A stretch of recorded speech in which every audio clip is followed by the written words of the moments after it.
Hi friends, welcome back. This video is going to explain a lot when it comes to both Ayurveda and yoga and the whole Vedic system. We're going to talk about the 5 elements and the 3 doshas. The 5 elements are at the base of most Eastern health and well-being systems, and they also are with yoga and Ayurveda. In this video, we're going to break the 5 elements down to the 3 biological humors called Vata, Pitta, and Kapha in the Ayurvedic system.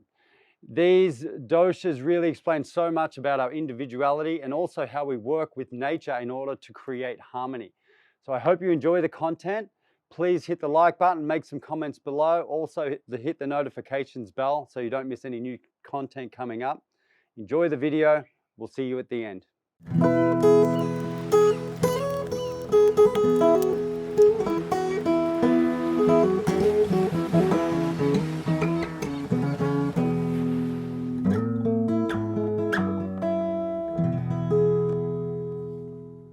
And we'll start with the 5 elements, or what they're called in Sanskrit is the Maha Pancha Bhutas. Maha means great, and Pancha is 5, and Bhutas means elements. Maha Pancha Bhutas.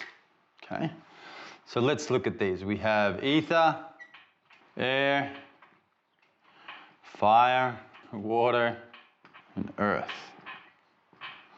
Okay, from the most subtle at the top to the most gross at the bottom. These are the 5 elements. So the 5 great elements are the basis of most of this stuff, pretty much all of it in a sense, as far as the physical realm is concerned. So when we look at from Ayurveda, we look at these from the perspective of we are made up of these 5 elements, and so is everything in the universe. It seems like only 5 elements makes up all this is kind of crazy. But there's just different versions and expressions of each of these elements. And then each version has its own sense of consciousness. So some elements seem seemingly more living, like say a plant or an animal. Some elements seem more less living, like a rock or something like that, or dirt, sand. But everything is actually inherently alive to some degree. And everything is born, has a life span, and dies. Everything. Whether it's in a day, like a fly or something that has a couple of days or however long that is, down to the whole universe itself, which has millions. I don't know the exact measurement or time span they give the universe, but it has a lifespan as well. Planet has a lifespan.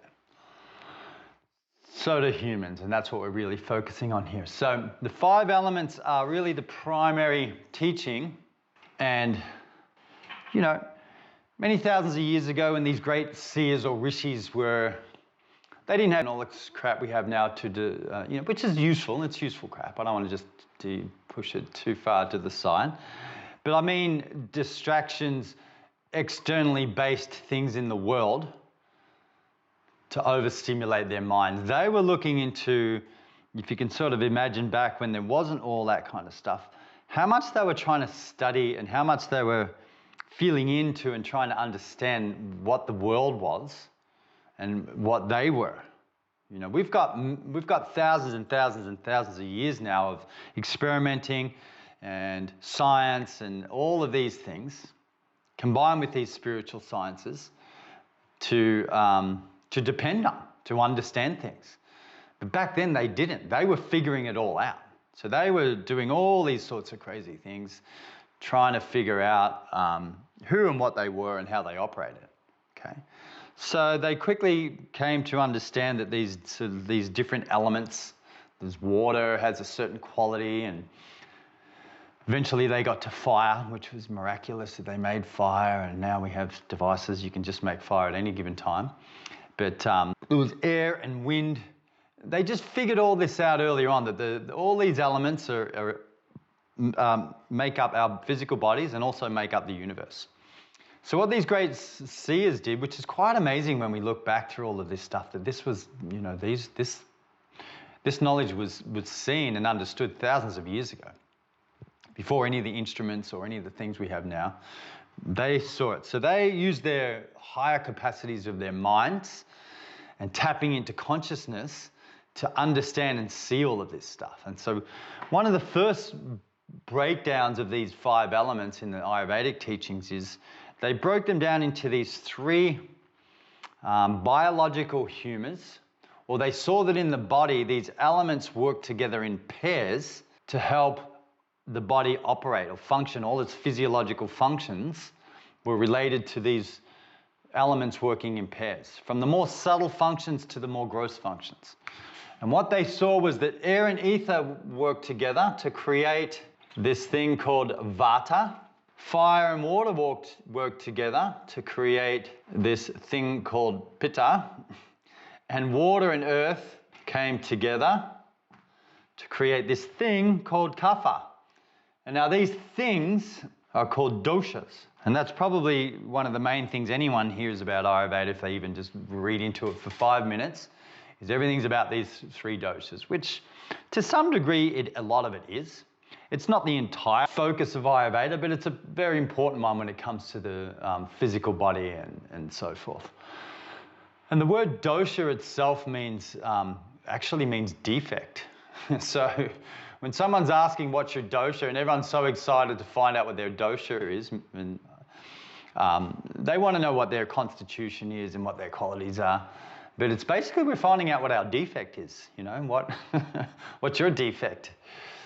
And defect just meaning that everything that after Purusha is a slight defect. Because now we're in the world of duality, so there is always this margin for error. There's always this when you've got polarities, there's always going to be some ebb and flow of these imbalances. So that's what the word itself means, is like, where do you fit into this ebb and flow?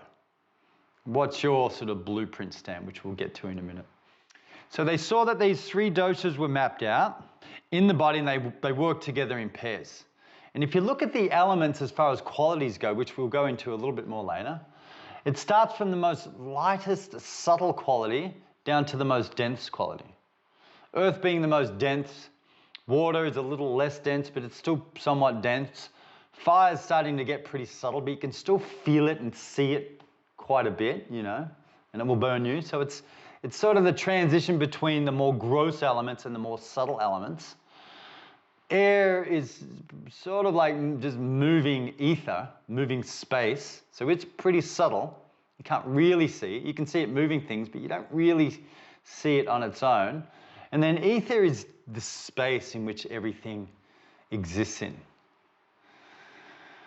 So if you think of the most dominant element in the universe, if you look at a picture of space, this is actually the most dominant element. All the rest of these fill up certain parts of the universe, but even in our bodies, it doesn't seem like it, but most of it is space. But what we look at is we're going to look at it as into all these other main elements that are in our bodies. Okay? So the pairs make up these doshas, which are our biological humors, which each have a specific role in the body to make it function like it does. And we'll talk about that now. So Vata being air and ether, which is subtle and movement. It's moving air, basically. It's mostly air. Its role is movement. Okay. So think about that's role. Anything that's moving or it's animated, including me moving air up through my vocal cords and shaping them in a certain way that's creating sound, that's Vata doing it. Blood circulating through my system is moving. That's Vata is driving that mechanism. Digestion, I eat, I swallow something, it moves down. It moves through my digestive system. It moves out to all of the bits and pieces through blood, and then it moves down and out. So all that movement is Vata. Expression, me just doing this is Vata. So that's Vata's role. Anything that's got to do with anything moving, including thought waves and nerve impulses, anything moving in the body is driven by this dosha here, Vata. So it plays a massive role in the body.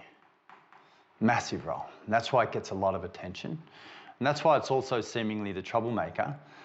It has a potential to be, they all do, but it just has most of the roles in the body. So that's why it also has the highest sort of rate of going out of balance. So we'll talk a bit, plus it's the least stable, it's the most lightest. But the primary teaching here is Vata's main role in the body is anything to do with movement and animation in the body. Okay, so it has plays a lot of roles. And we won't go into this today so much, but each one of these doshas actually has 5 subsets. So it has, and we'll talk about the subsets of Vata probably just today a little bit. But the subsets of Vata, meaning the primary action is movement, but it has 5 very specific movements in the body, and they're actually called the pranavayus. They get a lot of attention in yoga and tantric science as well as Ayurveda. Okay, so we'll talk about those in a little bit. But that's just think of the main role of Vata is movement. Now, Pitta, being made up of mostly fire, but a little bit of cased in water, is assimilation. Okay, so assimilation and digestion. Could you think of fire and heat? And what does fire and heat do? It breaks things down and transforms them.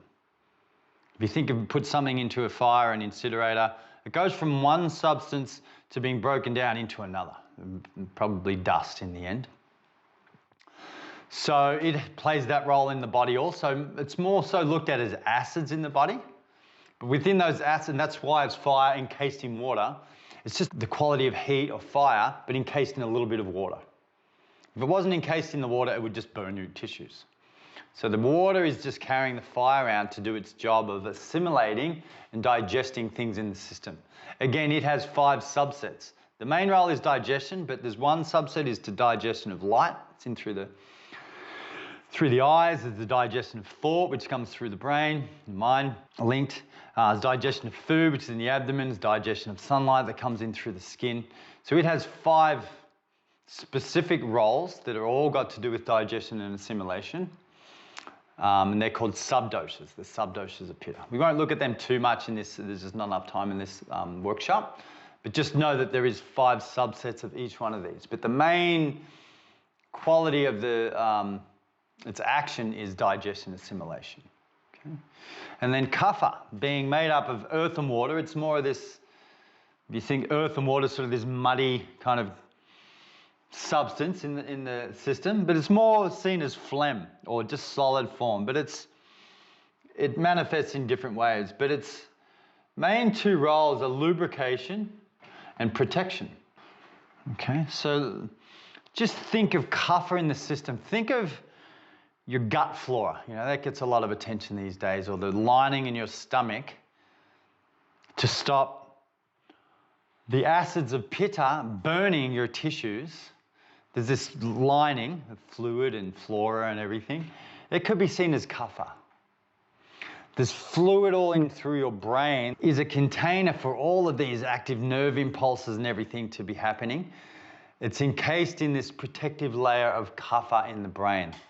I'm sort of just explaining the 5 subsets of Kapha. There's one in the brain, there's one in the mouth, which is saliva. There's one in the actual gut that protects the gut and mixes the acids and so forth so it doesn't burn us. There's a particular type of Kapha in the joints called Shleshaka Kapha, which is the synovial fluid that protects the bones from grinding on each other. So it's also got to do with giving us form. It's related to giving us form because it's the most solid, earth and water.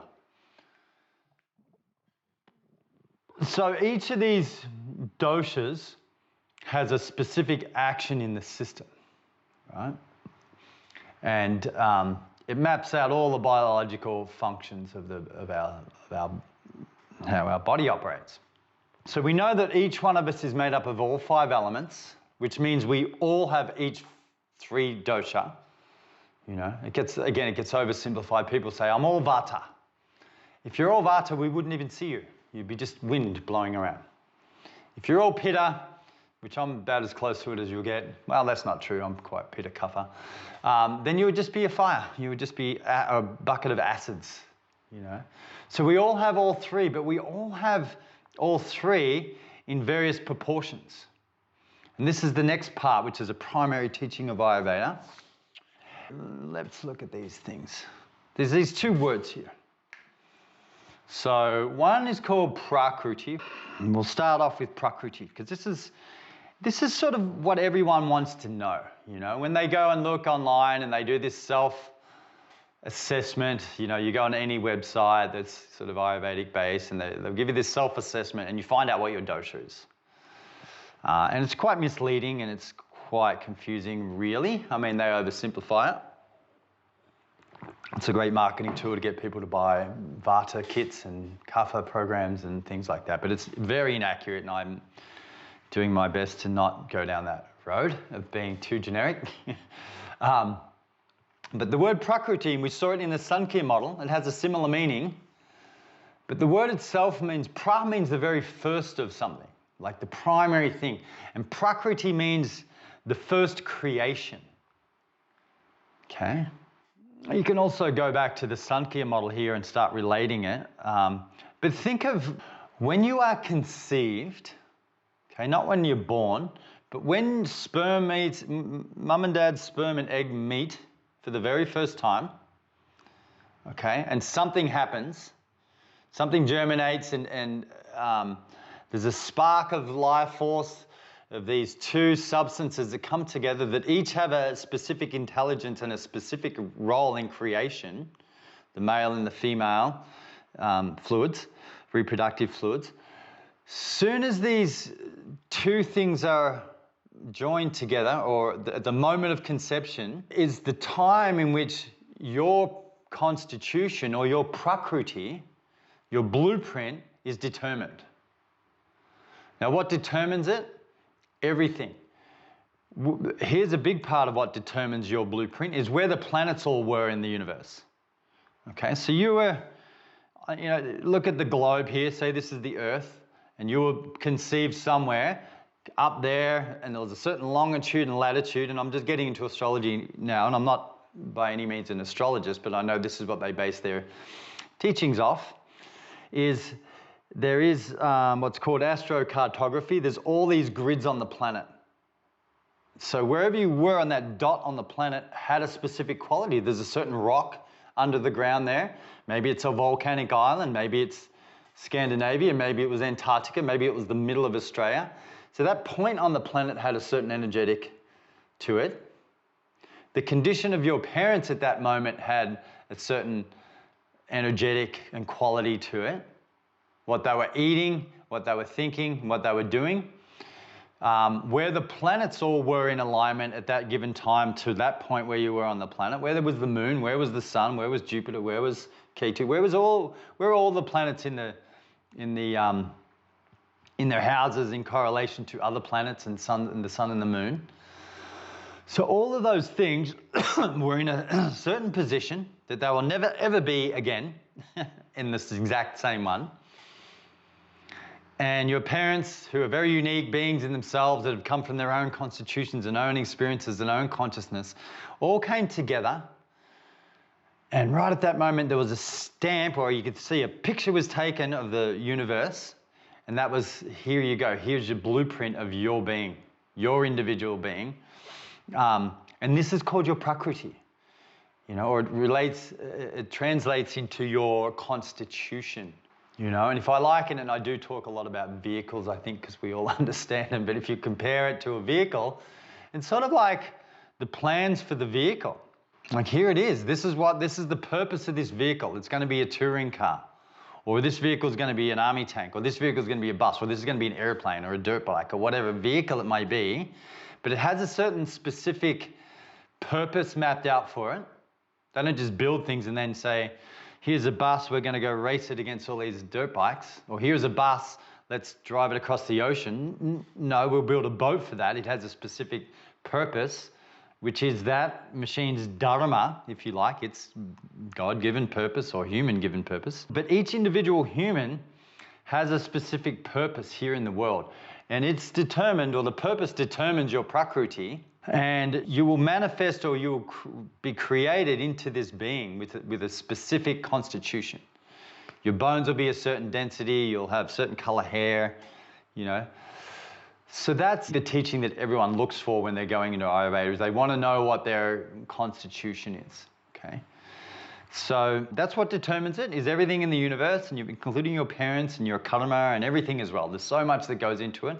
But you have a blueprint, and that doesn't change. And this blueprint is the perfect version of you. And it's called your Prakriti. So when you've got that perfect version of you, the idea of Ayurveda then is to maintain as close a proximity to that perfect balance of all the doshas and the gunas that's in your blueprint. So that's one reading. There's two main readings that we go for in Ayurveda. And when I do consultations with someone, I go for this one first. I want to find out as close as I can as to what someone's constitution is. And I do that by pulse reading. I look at their body type. I look at the bone density, color of their eyes, the color of their skin. There's so many things that help determine it. Size and shape of teeth, fingers, hands, fingernails, everything. I do a full physical assessment, an Ayurvedic physical assessment, and pulse, so there's all that. And then we look into person's tendencies and mental tendencies, which can change. But we look at the long-term ones, and we add all these things up and look at their tongue and eyes and everything. And we can get an idea of what their optimal running state would be. Because most people are either just a little bit out of balance or a lot out of balance. And there's a lot more people that are a lot out of balance, that are nowhere near their Prakriti, which is their optimal running state. Like your vehicle in perfect tune, everything's running optimally. That's what we want to do, is stay as close to our perfect off the showroom floor model. But that's one reading. And then, so everyone has a very unique constitution. Again, depending on your karma, but depending on where you were born in the world and the qualities. Maybe I'm 60% of Pitta dosha, 30% here. This is sort of roughly mine. And I'm 10% there. This has to make up 100%, obviously. But that will be just my basic constitution, will be a certain percentage of each of those. So that'll tell me what I have, what strengths I have, what I'm not so good at, what comes easy to me, what's more challenging to me. So with this constitution, I have a lot of qualities of Pitta dosha. And a lot of them is heat. And the positive attributes of Pitta are they're very warm, loving people. They're very sharp and intelligent because they have the qualities of fire. So they do have this sharp, lit up, light mind. They're very quick, they're very efficient. All of these positive qualities to Pitta. And I will have a lot of those because I'm 60% Pitta. But also there are negative traits to all of these, which we'll go into a bit more at some point today. The negative traits of Pitta are they're very impatient. They can actually be quite aggressive. The negative emotional reaction of Pitta is anger. So they can be controlling and critical and judgmental. So if I'm balanced, if I'm in my good balanced state, I will exude the positive attributes of Pitta. If I'm out of balance and I have too much Pitta, I'll exude some of the negative traits. It's not as simply mapped out as this, but this is the basic idea of it, okay? And same with any of the others. And so secondary, I have Kapha. So I have sort of thicker bones. I'm a bit more built. It's partially lifestyle, but it's partially my constitution as well. And third, I have Vata here, okay? Whereas a lot of people these days are, a lot of people are Pitta and Vata as their main constitutional reading. But that's one part of the reading, is what's your optimal state? Who feels like they're in their optimal state? Who feels like they're in their Prakriti right now? A lot of us don't even know what that would feel like, to compare what it would feel like to be in your perfect optimal state, So it's a difficult question, but we could pretty much say, no, I don't feel like I'm in my optimal state. I might be somewhat close to it, but I feel like there's room for improvement. I feel like there's some things I could tune up a little bit better, okay? So here's the other reading. So Prakriti, first creation, that's your blueprint. The idea of that, the plans don't change. Your ideal state doesn't change. But what changes is your actual state, which is this next reading called your Vikriti. Okay? So Prakriti means first creation. Vikriti means after creation. So if you think of Prakriti as your Beautiful Tesla just off the showroom floor. It's just come out of the factory. It's perfectly tuned. Maybe it's even been broken in, you know, it's just in its optimal state. New tires, new brakes, everything's running perfectly in tune. That's your Prakriti.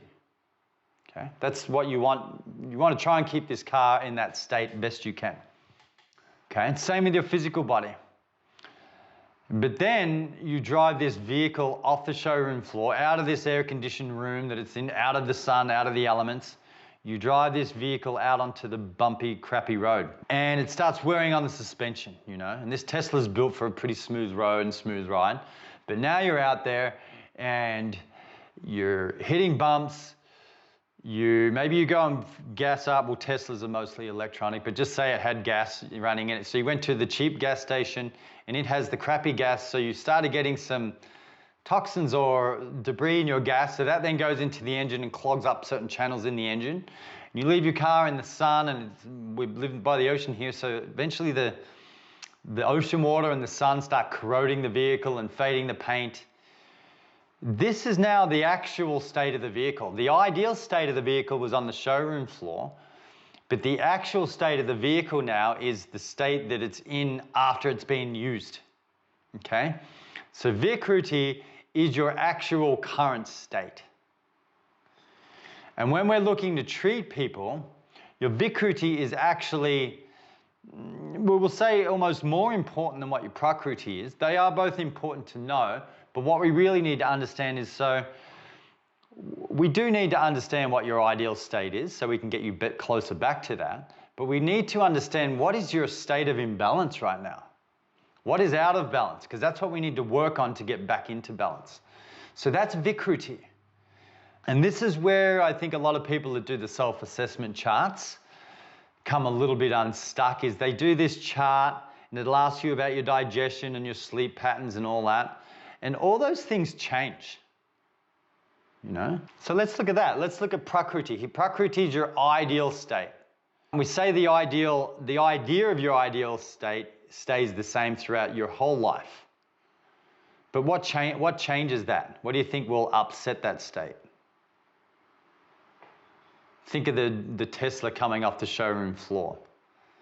You know, it's in air. The air is like purified and conditioned in there. It's out of the sun. Now you drive out onto the road. And as soon as you leave that showroom floor, you're at the mercy of the elements again. Whatever they are, the bumpy road, the crappy gas, I said, the weather, the salt air, the sun, and other drivers. So same as our beings, everything affects your state. Everything. What you read, what you look at, the temperature, what season it is, where you are on the planet, you know, what you're looking at on your phone, what you're scrolling through, what you're thinking about. All of these things affect your state, your current state. Your Prakriti, and turn it into another state, which is called your Vikruti. Okay? So depending on the quality of the things you're doing will depend on what kind of an imbalance you can get. So you can have a Pitta imbalance, which means, and when we talk about imbalances, meaning you've gone out of balance, in Ayurveda, it means you have too much of that dosha. So if we say you have a Pitta imbalance, it means you have too much Pitta.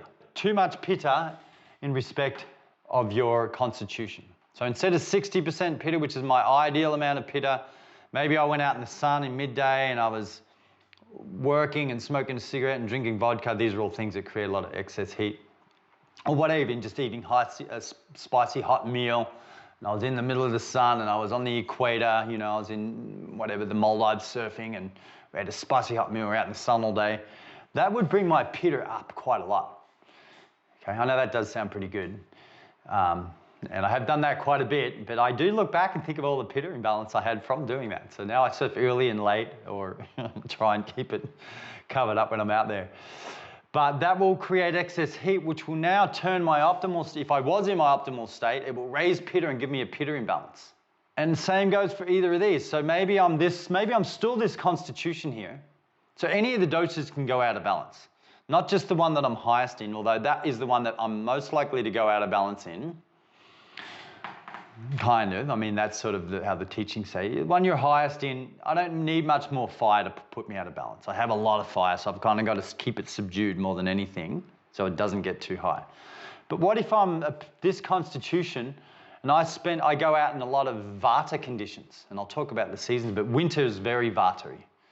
Winter and wind, coldness and wind are the two primary Vata kind of expressions or qualities. So even if I'm Pitta dominant, but I go to the cold, dry desert, you know, and I hang out there in cold and I don't have any, and I get dehydrated and I'm cold and now I'm dry, which are all the qualities of Vata, my Vata is going to go out of imbalance.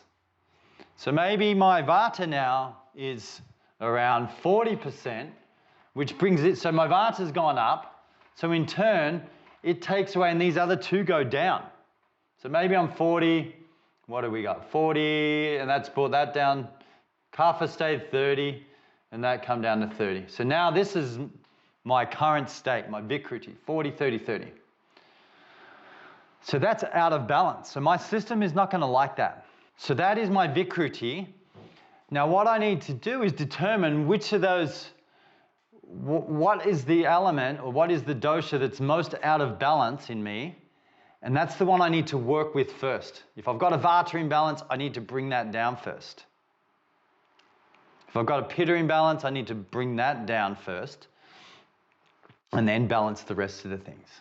Okay? So that's what we work with in Ayurveda. Yes, we need to understand someone's constitution so we know our starting point. But even more importantly is we need to know what the imbalance is so that we can treat it and bring it back to the balanced state. So really in a nutshell, if we're to just look at Ayurveda as a form of health or a science of health, that would be what we'd say. We want to bring you back to your prakriti. We want to bring you back to your original state and keep you there as often as possible. Then you're going to be running optimally. And when you're in your sort of prakriti state, you're going to be more inclined to be thinking a certain way as well. It's going to affect your thinking in a positive way as well, which in turn changes your decisions, which in turn shapes your life, really. You know, every moment you get the opportunity to make a new decision, it can change the course of your life.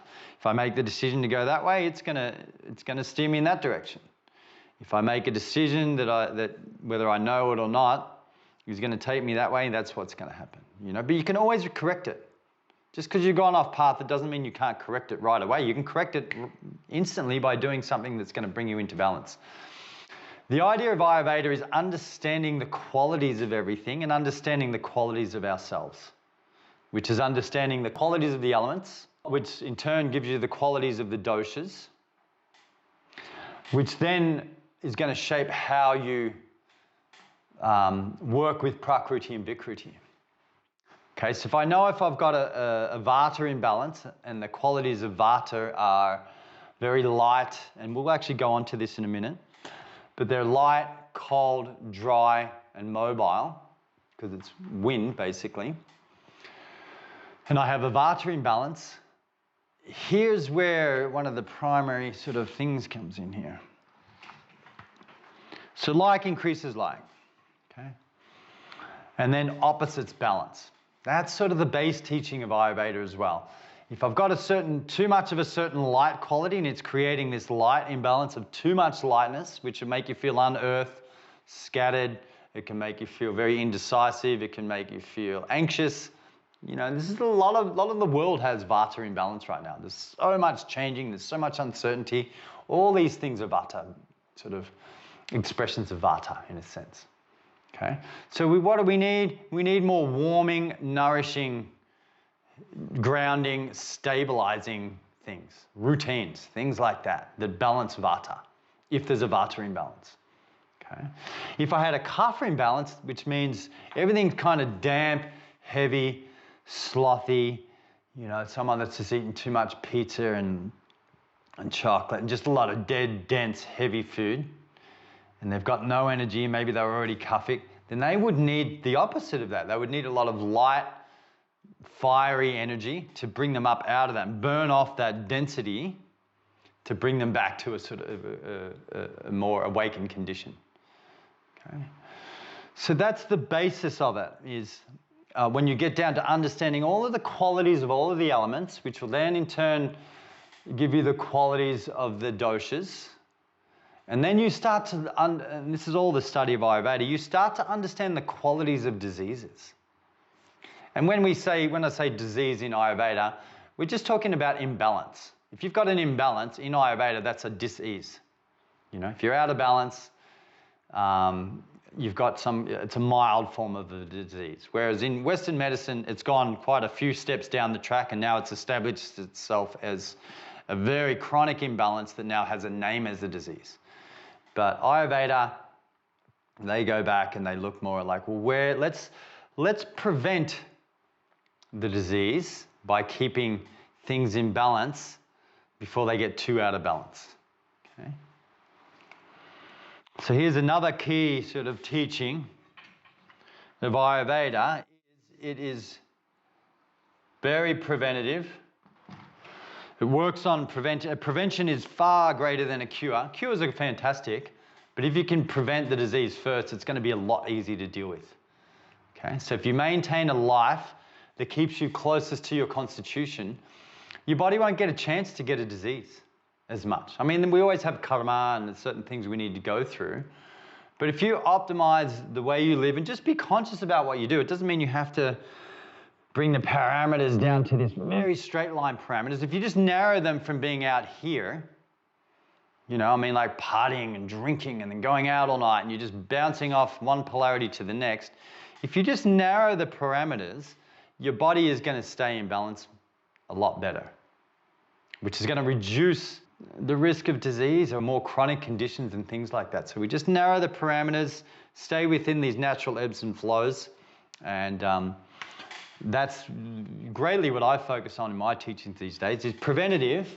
So that's one of the big sort of headliners of Ayurveda, as opposed to Western medicine and allopathic medicine, where they're just treating symptoms, and then they treat you when you've already got a chronic disease. Let's go in and treat it. Ayurveda's focus is on, let's live in accordance to your constitution and you know, your highest good, and it'll prevent you from getting a lot of these chronic things, you know. And then it's very individualized. And that's another thing that's quite unique. It's individualized to each person's unique needs, because we all have a very unique makeup or constitution. So we all have a unique life situation right now. So we've got to take all those things into account. Because, you know, a person with this constitution living where I live might be different to a person with the constitution's challenges living in Antarctica. Okay, so we have to take it all into account. There's not just the one booklet for Pitta people and the one booklet for Vata people. We've got to look at it as a big picture, because none of us are all just one of the doshas anyway. We're all combinations of the doshas. And even if we had two people with exactly the same reading here, they would potentially be quite different still, because they still have different karma. They have different consciousness. They're in a different area. They have different parents. There's different genetics that came through as well. So here's the part where I don't want it to be oversimplified. You know, otherwise we could say, okay, I'm predominantly Pitta. Here's my little Pitta book. Do all the Pitta reducing things, Pitta balancing things. It's not that simple. This is where the individualization comes into it. And this is where we need a lot more knowledge into the bigger picture to really work with people accurately. Not to say you can't help people quite a lot with a little bit of knowledge. You certainly can. But the reach is so far. And then you've got to have a lot more knowledge to really start to, you know, really profoundly change people's lives. But the individualized attention is pretty unique to Ayurveda as well. It's like really go into, you know, an initial consultation for the most part is, you know, somewhere between 2 and 3 hours. And then you work weekly with the practitioner. If you really want to do it properly, you have a 2 or 3 hour initial consultation, and then you work weekly with a practitioner over 6 to 12 months. It's what I used to do with clinical Ayurveda, you know, because it's a lot of it is helping people with the patterning and the mental constructs and how to recreate new sort of constructive life habits and how to burn off old ones and rebuild all that sort of thing, you know. It's not simply a matter of telling someone what they need to do and then they're going to go do it. There's a lot more to it. But these are some of the two key sort of elements to it. It works a lot on preventative, and it's also very individualized, very individualized. That's why it's so effective also. You don't just come in and then you get the one medicine. Everyone gets it. Everyone's got the flu, so they all get the flu shot. Everyone's got this, so they all go and get sort of this similar medicine. It's like, no, there's lifestyles we need to adjust. We need to adjust maybe what you're eating.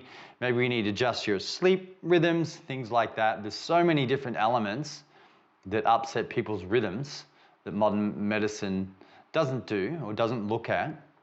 You know, it's not really designed for that. That Ayurveda really focuses on. So hopefully that makes a little bit of sense. You know, there's a lot to it, but just have the idea that each individual has a prakriti. So you have an ideal state, and then we know that what affects that ideal state is everything. What you see and what you do and what you think. What you see, what you do, what you think, you know. They will all tip it one way or another. So we've got to keep those things in check. And then it's understanding these qualities. And the qualities of each thing. So we'll go into that next, where we'll look at the qualities of each of these elements. And just the basic one, there's 10 sets of qualities. We'll just sort of do maybe 5 qualities of each of the elements. Hopefully this makes sense. This is sort of the basis of what we work on if you're an Ayurvedic practitioner. You know, so you can work with, you can work quite clinically in this way, or you can just work specifically with yoga practice. You understand this in a person, you can alter someone's doshas and gunas and pranavayus and the subdoshas, mostly the subdoshas of Vata, simply with moving the body and the spine in a specific way, using your breath in a specific way, and even meditation and mantras and the more subtle teachings can actually change the doshas dramatically. So, you know, you can pick a niche. Some people do the whole thing. Some people just focus on diet and herbs, and you can do a lot with that. Other people go into, you know, other different paths of it, the treatments and all that sort of thing, and cleansing treatments. But if you do them all, you know, or you sort of hit a few different angles, you're going to be far better off. All right, let's take that off. Hopefully that's made some sense under how the system works. So let's sort of clear this up for a lot of yogis too. So if we're looking at Ayurvedic yoga, and really I think any yoga should be Ayurvedic yoga. Ayurvedic yoga is not a style, you know. It's an approach, and it's an approach using the science to make a practice most effective for somebody. You know, so much of the time it's just doing any practice, and a lot of people think that doing any yoga is going to be good for them. It's just not, it's simply not true, you know. There's not one size that fits all. Ayurvedic yoga is, as I say, it's not a style. It's not like a set style of movements. It's understanding what your prakriti is and what your vikruti is, and then you understand the science of Ayurveda in yoga poses, because each yoga pose has a quality. Some poses are uplifting, some are grounding, some are centering, some are heating, some are cooling, some create more space and expansion, some create more contraction and tension. So if we understand the science, or what's called vinyasa krama, we understand the science using the principles of Ayurveda, then you can actually do a practice that's really effective for an individual. Okay, so we understand that if they're on the maintenance program, you would do something for their prakriti. If someone's way out of balance, then you would do a specific practice to bring them back to their balance, and then it would change. And this is also another important point when we're working here. It's when we work on a treatment plan with someone that has an imbalance, we bring them back to balance, and then it possibly will change after they're back in balance. Because what was once bringing them back to balance, if we keep doing, might take them out of balance the other way, if that makes sense. Say this person had a Vata imbalance, which the difference between Pitta and Vata, one of the big differences is Pitta is naturally hot, Vata is naturally cold. But say this Pitta person, like, and here's a personal example. I give this one quite a lot because it just stands out. I'm Pitta, so I have a lot of internal heat, and I overheat easily and all that. Okay, that's pretty optional. But I was living in California. I don't know when this was. It was quite a few years ago, maybe 10 years ago more. And I went surfing at Rincon in Southern Cal, basically just south of Santa Barbara. And the water's pretty cold there. you know. But I showed up on a warm summer day, and I was getting ready. Everyone wears steamers, you know, you wear full wetsuits, but I was getting ready to go out there, and the girl come up in the car next to me. She'd just come in. She said, "Man, it was too hot for a steamer. It was too hot in a wetsuit, sweating the whole time." And I thought, maybe I'll go try surfing in board shorts in California. You know, so from there, the water's not set up for board shorts like it is here. So I paddle out, and at first I'm like, oh, okay, it's pretty chilly, but I started going numb pretty quick. And I stayed out there, you know, for a while, and it was just getting worse and worse till I couldn't feel my hands and fingers. And then I started actually feeling organs being affected. I could start feeling organs starting to contract. And I came in, and I was on the sort of mild onset of hypothermia. It was just a silly thing I did. And so, you know, I'm a Pitta guy, so you would seemingly think any heat for me is not going to be good. But at that time, do you think I should have gone with the cold bucket of ice over my head to sort of cool down the Pitta? Or do I look at what was currently happening? And I had a chronic Vata imbalance, which was super cold and hypothermic. So I had to go back to my car, and it took probably a few hours of sitting in my car with the heat on full to defrost myself.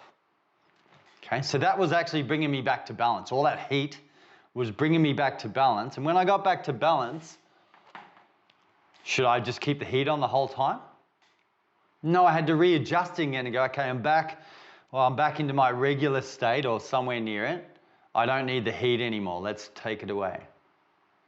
Okay, so that's how we have to approach working with people in Ayurveda. Is we bring them back to balance, and then we have to readjust again to suit what their balanced state is. So it's the same with food and everything. Sometimes a diet, you don't just get the Vata diet or the Pitta diet or the Kapha diet. We've got to look at the season, we've got to look at constitution, look at their imbalance, look at what's going on in their body, and determine it by that. And then when we get them to a certain state, we might have to alter the diet slightly again, you know. So it's just, that's where, again, we've got to constantly monitor it. A lot of people are a little bit shied away from Ayurveda because it takes work. Once you get in the rhythm, it's fine. But initially, it's like, wow, I've got to do all that. Isn't there just a pill? Isn't there a tablet? Isn't there a prakriti pill that I can just take to keep me in balance? That's a good one, actually. I might market that, a prakriti pill. Just take this, it's going to bring you, you're under that, man, you'll buy that, yeah. Then you can do whatever. You can party, you can just go and stand in the equator for your whole life, and everything will be all good. That's not the reality. So I hope that was enlightening. That really is the basis of all the teachings of Ayurveda and how we use them in classical yoga and work with individuality. It's using these systems and techniques and practices purposefully for each individual. So if you like that content, we'll have heaps more videos coming up. Please register on bradhay.com. Thanks for watching. We'll see you in the next video.